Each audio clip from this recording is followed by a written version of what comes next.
Hello, Scorpio, Sun, Moon, Rising, and Venus signs. Kamusta kayo? Kung saan po nasa mabuti kayong kalagayan. Welcome back po sa Star Tarot. Kung bago kayo rito, welcome din kayo. Thank you for your support. I truly appreciate it. God bless you all, Scorpio.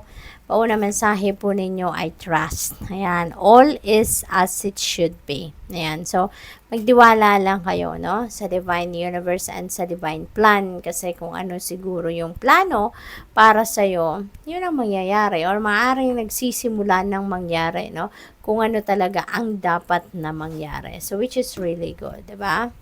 Tingnan natin kung ano pa ang message para sa iyo for the week.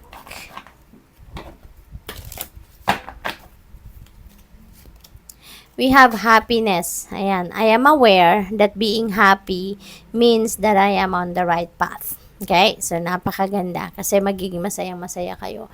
Kung ano man siguro yung mga mag-unfold na kaganapan sa buhay ninyo sa ngayon, no? Ikakasaya ninyo ito, Scorpio. Kaya this is really, really beautiful. Siguro, ma-appreciate ninyo masyado kung ano man ang mga mangyayari sa ngayon, no? Kasi pwedeng talagang kung ano siguro ang mga mag-unfold sa buhay ninyo sa ngayon, that is also in alignment with what you want to happen, ano, sa buhay ninyo. Kaya mas ma-appreciate ninyo ito ng bonggang-bongga. So, ano ang situation ninyo for the week?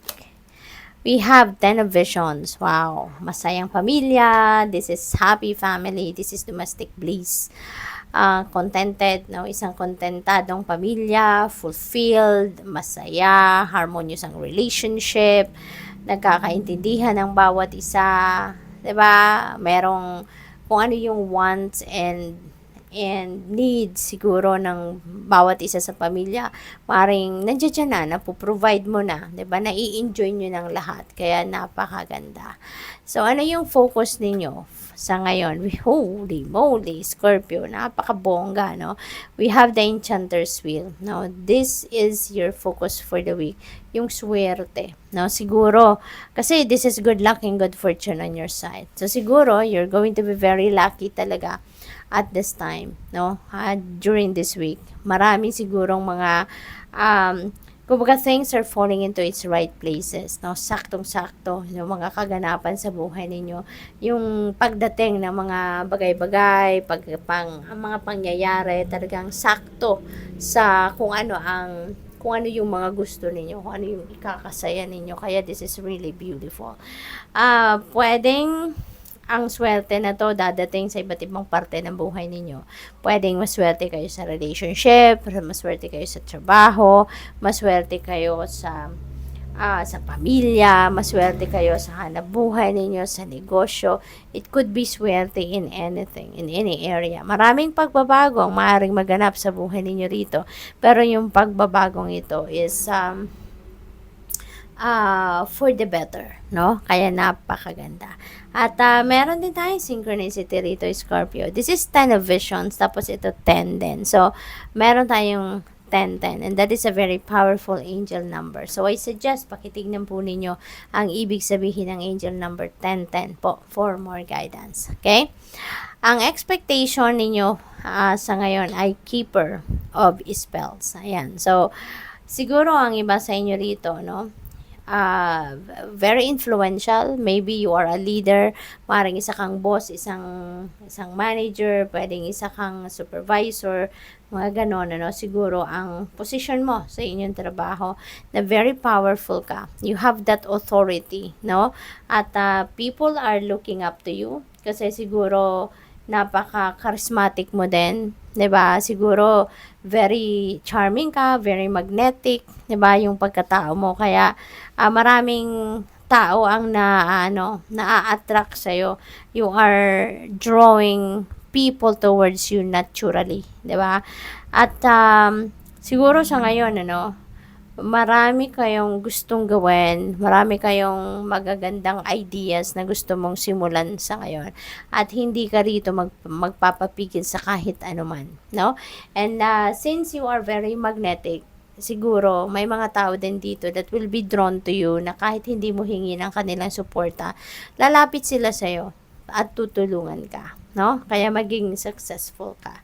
So, anong advice? We have 6 now of spells. This is really beautiful kasi victory energy ito, no? Magtatagumpay ka, no? Kasama yung mga taong tumutulong sa'yo. Kasama yung mga taong sumusuporta sa'yo. So, you are really going to be very successful siguro at this time, no? Kaya, kung sino man, ano, yung mga tumutulong sa'yo, appreciate them a lot. No, kasi siguro malaki ang they're going to play a significant role sa tagumpay mo, no? Sa ngayon kung ano man makakamit mong tagumpay sa ngayon.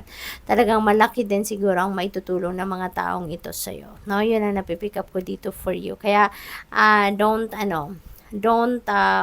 overlook, no, yung tulong na binigay nila sa iyo or ibibigay nila sa iyo. So ano yung outcome ninyo sa ngayon? We have 6 of Wands. Ayan. So, ang dami, no? This is generosity, energy. So, ang pick up ko dito, maraming pera ang maaring dumating sa'yo. There could be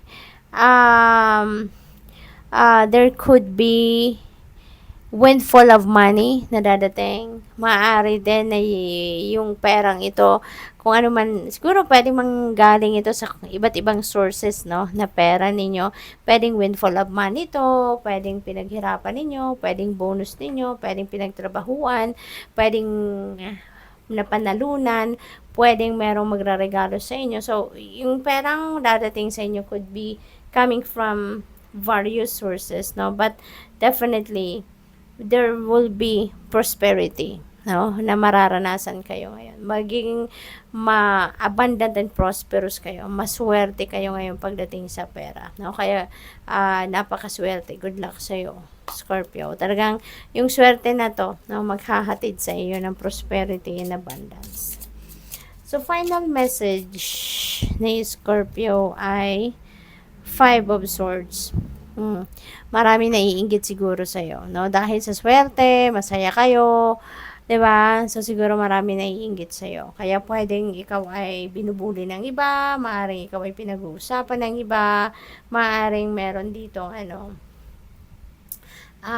meron ditong mga sinasabi ang ibang tao sa inyo na nakakasakit ng inyong damdamin. Kaya pwedeng ikaw ay naiiyak dahil sa inis siguro or naiiyak dahil sa mga masasakit na salita na narinig mo.